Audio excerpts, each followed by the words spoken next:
Buenas, ¿qué tal? Término medio, espero estén todos bien en donde sea que se encuentren.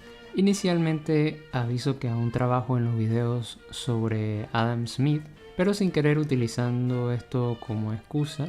El tener 2 trabajos y una carrera te consume bastante de tu tiempo para producir más videos. Incluso para editar algo tan sencillo como el diálogo que subí hace poco con Chiniquil. En todo caso, dejando eso de lado, la razón por la que hago este video se debe al eslogan que se utilizó en la campaña de las elecciones de Madrid de parte de la presidenta de la Comunidad de Madrid, Isabel Ayuso. O comunismo o libertad, que es exactamente lo que representa Madrid, libertad. Desde luego, todos aquellos que no quieren que el comunismo, que aquello que ha arruinado a tantos países, entre en la Comunidad de Madrid, van a unirse en torno a una candidatura que representa exactamente lo contrario. Sin embargo, ¿son las palabras comunismo y libertad realmente antagónicas? Para entender si este es realmente el caso, será necesario analizar el concepto de comunismo desde la obra de Karl Marx y Friedrich Engels, pues ambos han teorizado sobre este concepto. Ahora, lo anterior nos lleva a realizarnos la siguiente pregunta. ¿Cuál es el objetivo del comunismo? Cuando haces esta pregunta, la mayoría de las personas caerán dentro de 2 potenciales interpretaciones. La primera de ellas sostiene que el comunismo busca lograr la igualdad de resultados en todos los ámbitos y en donde todos ganan el mismo salario. Exactly how the pernicious and pathological Marxist doctrines were transformed logically and systematically into the sorts of laws that killed millions of people. Millions of people. There were people starving so badly in the Soviet Union by the 1920s that they had posters telling them not to eat their children. So we've been down that road already. So what the hell are we doing? We're going down that road again under the guise of equity, right? And equality. Well, that was the doctrines that promoted those laws to begin with. La segunda, que es quizás la más común, sostiene que el objetivo del comunismo es que el Estado se haga con el control de todos los ámbitos de la vida política y económica de sus ciudadanos. Socialismo es cuando el Estado hace cosas, y cuantas más cosas hace, más socialista es. Pero, ¿es cierto que estos son los objetivos del comunismo? ¿Igualdad para todos o dominación absoluta bajo el mandato del Estado? En primer lugar, Marx no parece favorecer la primera posición. Esto lo podemos observar en su crítica al programa de Gotha. En dicho documento, Marx critica la posición lassalleana de un reparto equitativo del trabajo y por ende de los frutos que éste genera, y sobre ello dice lo siguiente: pero unos individuos son superiores física o intelectualmente a otros, y rinden, pues, en el mismo tiempo, más trabajo o pueden trabajar más tiempo, y el trabajo, para servir de medida, tiene que determinarse en cuanto a duración o intensidad.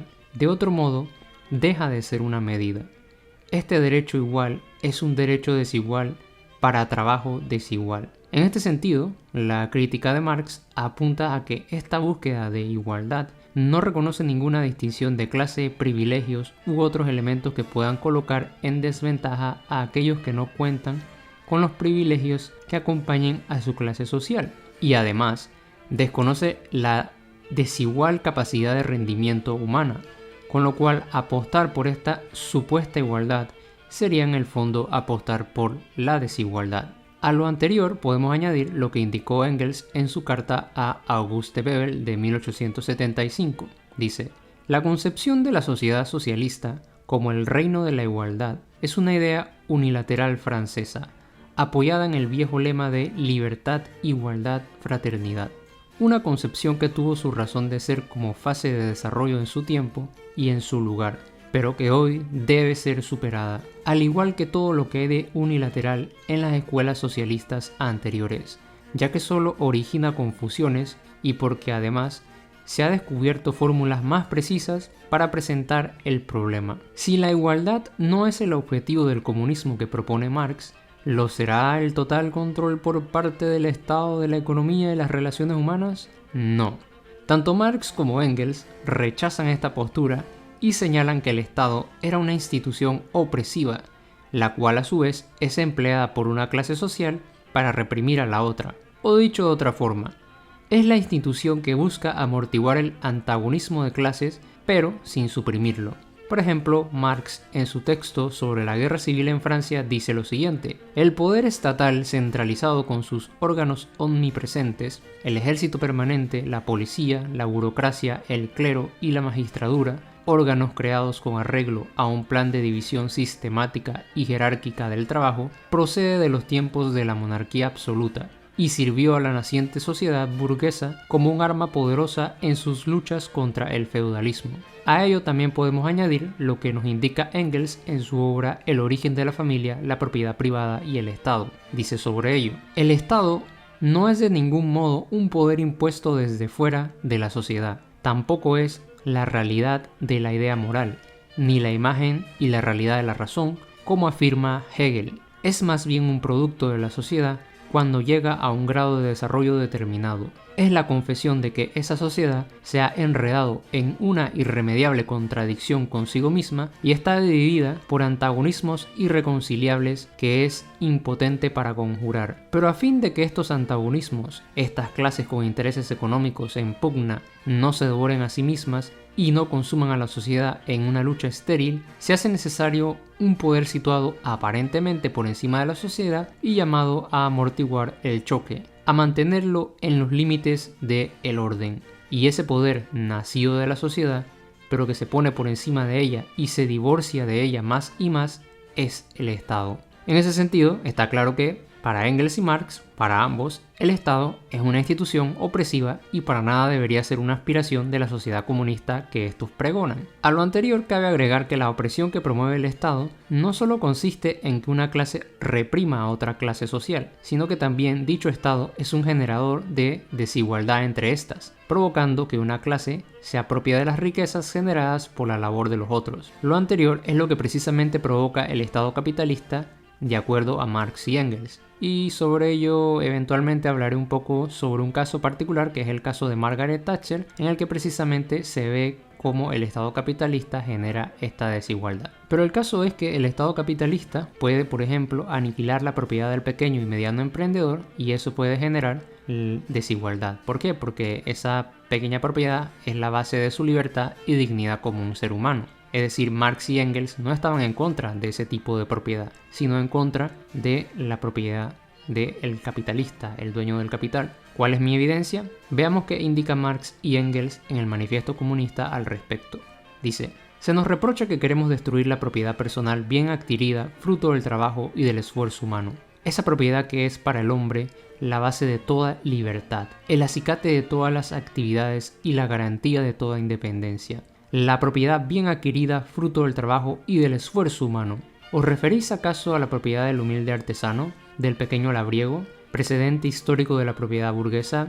No, esa no necesitamos destruirla. El desarrollo de la industria lo ha hecho ya, y lo está haciendo a todas horas. Así pues, Marx no propone una supuesta expropiación de la propiedad adquirida como fruto del trabajo y del esfuerzo humano, concretamente pues del pequeño labriego, del artesano y del pequeño propietario o el mediano propietario, sino que lo que quiere suprimir es más bien la propiedad privada que pertenece a la clase capitalista. También en el Manifiesto Comunista, Marx y Engels apuntan a que el Estado debe desaparecer, no prevalecer como supondrían algunos críticos del comunismo, con lo cual la sociedad comunista es una tal que ha alcanzado un desarrollo suficiente como para que la lucha o antagonismo de clases haya desaparecido. Sobre ello indica también en este libro: tan pronto como en el transcurso del tiempo hayan desaparecido las diferencias de clase y toda la producción esté concentrada en manos de la sociedad, el Estado perderá todo carácter político. El poder político no es, en rigor,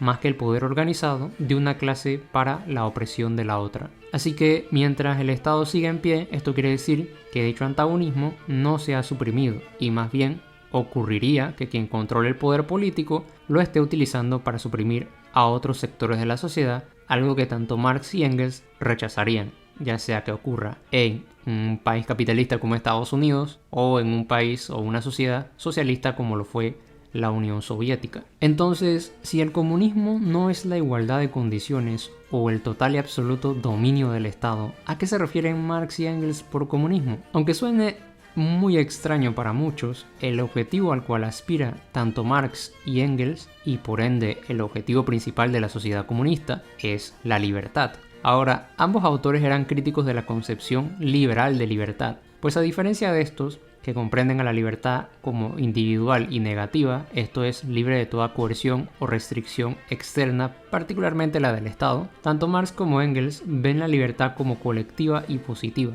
Por lo anterior, la libertad dentro de la teoría marxista consiste más bien en la autorrealización de la especie humana y por ende el comunismo aspira a liberar al colectivo humano de la dominación socioeconómica a través de la división social del trabajo en condiciones de propiedad privada de los medios de producción dentro del capitalismo moderno. Es decir, de eso es lo que nos quiere liberar el comunismo. Suena complicado, pero se irá comprendiendo conforme avancemos.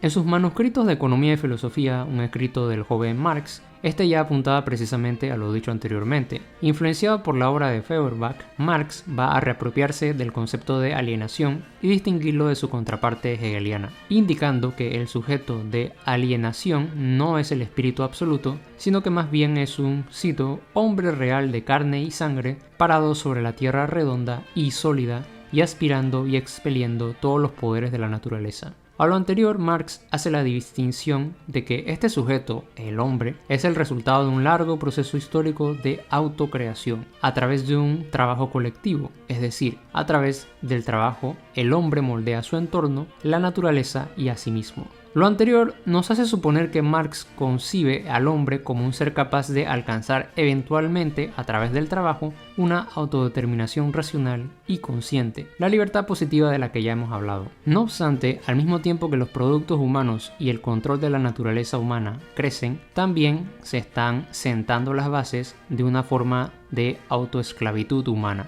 El trabajo humano se convierte en trabajo alienado, un trabajo tal que aumenta su libertad en relación con la naturaleza externa, pero que al mismo tiempo provoca su degradación como un ente racional y autoconsciente. Como consecuencia de lo anterior, su relación con el producto de su trabajo se vuelve inversamente proporcional, y dice sobre ello: el trabajo es externo al trabajador, es decir, no pertenece a su ser, en que en su trabajo el trabajador no se afirma, sino que se niega, no se siente feliz, sino desgraciado. No desarrolla una libre energía física y espiritual, sino que mortifica su cuerpo y arruina su espíritu. Pero la alienación económica no solo resulta de colocar a la persona bajo el dominio de los objetos creados por ella, sino también al colocar a los trabajadores bajo el yugo de los dueños de propiedad privada, sobre los que indica lo siguiente: el trabajador se convierte en siervo de su objeto en un doble sentido. Primeramente porque recibe un objeto de trabajo, es decir, porque recibe trabajo. En segundo lugar porque recibe medios de subsistencia, es decir, en primer término porque puede existir como trabajador, en segundo término porque puede existir como sujeto físico. Para el Marx joven, la solución a este problema consiste en la abolición de la propiedad privada, lo cual según este permitiría la reapropiación de los trabajadores de los objetos creados por ellos, y una vez hecho esto, se alcanzaría la sociedad comunista a la cual él aspiraba, la cual sería como una versión secular del ideal milenario de la salvación terrenal colectiva. En esta etapa, Marx joven era bastante idealista. Ahora, es importante señalar que esta concepción pertenece al Marx joven, como ya lo dije, puesto que en su desarrollo intelectual futuro, este va a cambiar su definición de comunismo. Un primer cambio que es perceptible lo vamos a ver ya en la ideología alemana, en la cual Marx y Engels indicarán que el comunismo, cito, se distingue de todos los movimientos anteriores en que echa por tierra la base de todas las relaciones de producción y de intercambio que hasta ahora han existido, y por primera vez aborda de un modo consciente todas las premisas naturales como creación de los hombres anteriores, despojándolas de su carácter natural y sometiéndolas al poder de los individuos asociados. Lo anterior presupone que el comunismo consistiría en la abolición de la división laboral y de la propiedad privada, entidades distintivas del sistema capitalista, para que en cambio pasen a manos de lo que él denomina como individuos asociados. Ahora, ¿de qué tipo de asociación está hablando Marx aquí? ¿Acaso se refiere a una organización racional impulsada por el Estado? No. Cito: En los sustitutivos de la comunidad que hasta ahora han existido en el Estado, etc., la libertad personal solo existía para los individuos desarrollados dentro de las relaciones de la clase dominante y solo tratándose de individuos de esta clase. La aparente comunidad en que se han asociado hasta ahora los individuos ha cobrado siempre una existencia propia e independiente frente a ellos, y por tratarse de la asociación de una clase en contra de otra, no solo era, al mismo tiempo, una comunidad puramente ilusoria para la clase dominada, sino también una nueva traba. Dentro de la comunidad real y verdadera, los individuos adquieren al mismo tiempo su libertad al asociarse y por medio de la asociación. Para alcanzar esta nueva forma de comunidad de individuos libremente asociados, Marx ha de comprender que la liberación no se trata de un mero acto mental, como supondrían el idealismo alemán. Más bien, dicha liberación surge debido a una serie de condiciones históricas, como la industrialización, el desarrollo del comercio y la agricultura, la comunicación, etc. Es decir, la liberación está condicionada por la base material alcanzada por la sociedad.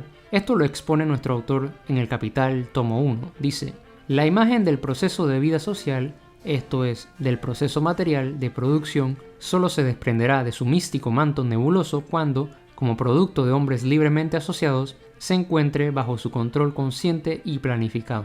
Sin embargo, para ello se requiere de una base material de la sociedad o una serie de condiciones materiales de existencia que, a su vez, son el producto natural de un largo y penoso proceso de desarrollo. Como ya se observó, el comunismo de la ideología apunta a una cooperación de los individuos que conforman la sociedad, los cuales están libremente asociados y que a su vez ganarán el control y la maestría sobre su poder social y sobre los productos que elaboran desde su trabajo. La idea central de estos individuos libremente asociados es que en vez de ser dominados por sus productos, estos serán capaces de ejercitar de forma consciente un total control sobre sus productos, permitiéndoles crecer y desarrollarse sin ser esclavos de sus creaciones. Nuevamente, para utilizar la ideología alemana, Marx y Engels indican lo siguiente: esta comunidad no es otra cosa, precisamente, que la asociación de los individuos, partiendo naturalmente de la premisa de las fuerzas productivas, tal y como ahora se han desarrollado, que entrega a su control las condiciones del libre desarrollo y movimiento de los individuos, condiciones que hasta ahora se hallaban a merced del azar y habían cobrado existencia propia e independiente frente a los diferentes individuos precisamente por la separación de estos como individuos y que luego, con su necesaria asociación y por medio de la división del trabajo, se habrían convertido en un vínculo ajeno a ellos. En todo caso, el cambio distintivo de esta nueva concepción del comunismo es que ahora no solo basta con la abolición de la propiedad privada, sino que también debe abolirse la división del trabajo. Cabe resaltar que además, por individuos, Marx se refiere a seres comunales, pues este consideraba que el individuo solo puede cultivar sus dones dentro de la comunidad, quizás una especie de guiño o retorno al animal social aristotélico. Entonces, la libertad no consiste aquí en ver cómo me distingo de otros individuos, como en el liberalismo, aunque dentro del liberalismo esta distinción es cada día más estética que material, por ejemplo las modas pasajeras que asumen cada generación. Más bien, la libertad en Marx consiste en ser libres para desarrollar las potencias inherentes a nuestra naturaleza humana. En definitiva, Marx rechaza la idea de igualar hacia abajo y al mismo tiempo que se oponga a toda reglamentación forzada de la sociedad. Además, indicó que el dominio del hombre sobre su destino no será a través de la dictadura de una élite ilustrada, sino que más bien a través de una democracia participativa. Sobre ello, nuestro autor indica lo siguiente: la moderna relación universal no puede ser controlada por los individuos, a no ser que sea controlada por todos. Ya para ir cerrando esta etapa, pasamos ahora a examinar otra etapa más del desarrollo de la concepción comunista de Marx, la cual es su etapa más madura, en su obra El Capital, en donde este también cambia su posición con respecto a qué él entiende por comunismo. Un elemento dentro de esta nueva concepción es su apreciación de la división del trabajo, pero con una distinción clave. Ahora tenemos por un lado la división del trabajo en la manufactura y la división del trabajo en la sociedad. La primera es acusada de mutilar el cuerpo y la mente. Sin embargo, también introduce principios de organización eficiente y racional en la producción de mercancías. En cuanto a la segunda, se le critica porque implica una rendición al control sobre la producción y el intercambio, es decir, es aquella que provoca la dominación de las mercancías por encima del hombre. Frente a lo anterior, Marx observará una contradicción, así pues nos indica este en El Capital. La división del trabajo dentro del taller implica la autoridad indisputada del capitalista sobre los hombres, que no es sino un instrumento de un mecanismo que le pertenece a él. La división del trabajo dentro de la sociedad pone en contacto a productores independientes de mercancías, que no reconocen ninguna otra autoridad sino la de la competencia, de la coerción ejercida por la presión de sus mutuos intereses, tal como en el reino animal, la bellum omnium contra omnes, la guerra de todos contra todos, más o menos preserva las condiciones de existencia de toda especie. La misma mentalidad burguesa que alaba la división del trabajo en el taller, la anexión de por vida del trabajador a una operación parcial y su completa sujeción al capital como una organización de trabajo que incrementa su productividad, denuncia con igual vigor cada intento consciente de controlar socialmente y de regular el proceso de producción como un ataque a cosas tan sagradas como el derecho de propiedad, la libertad y el juego sin restricciones en beneficio del capitalista individual. En concreto, Marx se percata de que el primer tipo de división tiene ventajas en tanto que permite organizar la producción de mercancías de forma planificada, algo que ocurre diariamente en las fábricas, talleres y demás, pero el capitalista y sus apologistas solo ven bien la planificación cuando el trabajador es sometido a explotación por parte de los dueños del capital, pero cuando este orden racional se quiere implementar en la sociedad para el beneficio de todos y todas, lo ven como un ataque a la libertad. ¿No les parece como que Marx hubiese anticipado los actuales argumentos de los apologistas del YouTube del liberalismo? ¿Verdad que sí? No. Más bien, lo que sucede es que los argumentos de esta gente tienen más de un siglo de estar emitiéndose, y solo gracias a la generalizada ignorancia actual es posible que alguien se lo siga tomando en serio. La cuestión ahora es que de ambas formas de división de trabajo, el que representa el mayor peligro para Marx será la segunda forma, pues la misma generaría una especie de anarquía de mercado. El problema es el siguiente, y aquí hay que ser críticos con Marx. Nuestro autor va a percibir de una mejor forma el primer tipo de división del trabajo, el del taller. Si bien Marx fue cauteloso a la hora de expresar opiniones positivas sobre las fábricas, empezando porque de joven fue crítico de estas, su concepción de libertad requiere ahora reconocer la superioridad del orden racional de la fábrica frente a la anarquía del libre mercado.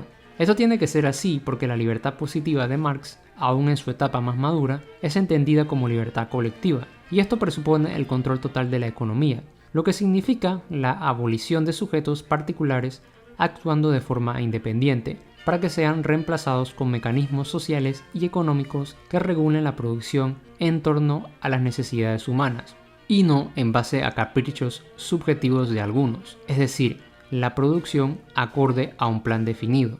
Ajá, dirá alguien, esto es el inicio del Estado. No obstante, esta economía total debería ser regulada o manipulada por un Estado. Marx en vida llegó a idealizar a una sociedad concreta, la Comuna de París. Sobre ella, Marx indica en su escrito sobre la guerra civil en Francia lo siguiente: la Comuna no había de ser un organismo parlamentario, sino una corporación de trabajo ejecutiva y legislativa al mismo tiempo. Desde los miembros de la Comuna para abajo, todos los servidores públicos debían devengar salarios de obreros. Los intereses creados y los gastos de representación de los altos dignatarios del Estado desaparecieron con los altos dignatarios mismos. Los cargos públicos dejaron de ser propiedad privada de los testaferros del gobierno central. En manos de la Comuna se pusieron no solamente a la administración municipal, sino toda la iniciativa ejercida entonces por el Estado. Entonces, además de suprimir el ejército y la policía, también se decreta la separación del Estado y la Iglesia, aparte de que las funciones dentro de la organización política, es decir, los funcionarios, debían solamente actuar por un periodo de servicio extraordinariamente corto. Este y otros cambios fueron alabados por Marx, el cual vio a la Comuna como lo más cercano a su famosa dictadura del proletario, una especie de democracia horizontal, y no lo que calificamos de democracia hoy en día, la democracia representativa. Tomando en cuenta lo anterior, es evidente que Marx no pretendía dejar en manos de un Estado el arreglo de esa economía total, sino en manos de trabajadores organizados y libres del yugo del capitalismo, es decir, trabajadores organizados y asociados libremente, como ya se ha dicho anteriormente. Sin embargo, sí es importante reconocer los peligros de equiparar la vida a la del taller, pero ¿es problemático pensar que la liberación del colectivo implica la liberación individual? Primeramente, Marx no estaba en contra del intercambio entre individuos libremente asociados. Más bien su antipatía estaba dirigida hacia el intercambio libre no planificado, y libre entre comillas. Es decir, la libertad de Marx en el plano económico no es como la que plantea un liberal, esto es, la libertad de comprar y vender, sino que más bien ellos entendían la libertad como un control consciente sobre la producción y la distribución. Algo que por cierto ocurre diariamente en una fábrica de, por ejemplo, Amancio Ortega, con la diferencia de que se explota a los trabajadores en condiciones miserables, pues estos no están libremente asociados y organizados en una especie de cooperativa. La cuestión central es que lo que el liberal ve como imposible no lo es. La planificación de la economía es algo completamente acorde al espíritu capitalista, con el añadido de que la libertad de compra y venta está sujeta al capital que posees. Por ejemplo, tienes la libertad de comprarte una mansión, pero si todo lo que tienes en tu bolsillo son 5 centavos, de nada te vale esa libertad. En cambio, la libertad marxista busca que el trabajador, libremente asociado con otros trabajadores, tome el control de su destino a través de la colaboración mutua, asegurando en el camino, digamos, cosas básicas como la vivienda, la alimentación, etc. A pesar de lo anterior, no es posible no reconocer peligros en los planteamientos de Marx, como ya se ha señalado lo de equiparar la vida al trabajo del taller, o incluso la sociedad, o no reconocer la importancia de la libertad individual más allá de la libertad colectiva, porque no somos exclusivamente un animal especie. Pero lo puntual aquí es que la libertad colectiva y la libertad individual están asociadas e intrínsecamente unidas, por lo cual si afectas una, impactas sobre la otra. Y la planificación capitalista afecta notablemente a la libertad colectiva como especie, pues convierte a unos en trabajadores asalariados que se ven en la obligación de hacer trabajos que no les gusta por pagos ínfimos, mientras que otros se enriquecen y usan el poder del Estado para proteger sus privilegios. Y no son los políticos, porque los políticos son siervos del capital. Solo basta con averiguar quiénes los financian en sus campañas políticas para comprender algo tan básico. En todo caso, la sociedad ideal del capital considera que esta planificación racional tiene que estar unida a la división del trabajo. Por ello, debe reconciliarse con esta noción Marx, algo que rechazaría un Marx más joven, pero que ahora termina postulando como la base y modelo de la futura sociedad comunista. Sobre ello dirá en su obra magna lo siguiente: la libertad solo puede consistir en el hombre socializado, los productos asociados, que regulen racionalmente su intercambio con la naturaleza, trayéndola ante su común control en lugar de ser gobernado por ella como las fuerzas ciegas de la naturaleza, y alcanzando esto con el menor gasto de energía y bajo las condiciones más favorables para y dignas de su naturaleza humana. Pero ella todavía, sin embargo, permanece como reino de necesidad. Más allá de ella comienza aquel desarrollo de las capacidades humanas que es un fin en sí mismo, el verdadero reino de la libertad que, sin embargo, puede florecer hacia adelante solo con este reino de la necesidad como su base. Esto quiere decir que la condición indispensable y necesaria para alcanzar la auténtica libertad consiste en desarrollar las fuerzas productivas al máximo y que éstas caigan sobre el control de los que trabajan en estas y no de los dueños, entre comillas, del capital. Dicho de otra forma, la base de la libertad individual, la base del reino de la libertad individual, de esa capacidad creativa, esa capacidad de florecer como nosotros queramos, es la libertad colectiva. Fuera de las críticas que podamos hacerle a Marx, que para eso podría pensarse otro video, lo que se quiere demostrar al final del día era que, lejos de buscar el total dominio del Estado o igualar los salarios de todos, el comunismo es un concepto mucho más complejo que incorpora en cada etapa del desarrollo del pensamiento de Marx y Engels y otros teóricos nuevos añadidos que casi siempre responden a las circunstancias y contexto en el que vivieron estos. Entonces, de más está decir que se trata de un término versátil. Sin embargo, conserva desde su origen la aspiración hacia la liberación de los seres humanos, y no lo que supondrían otros, que creen que el comunismo es el total sometimiento a un estado totalitario.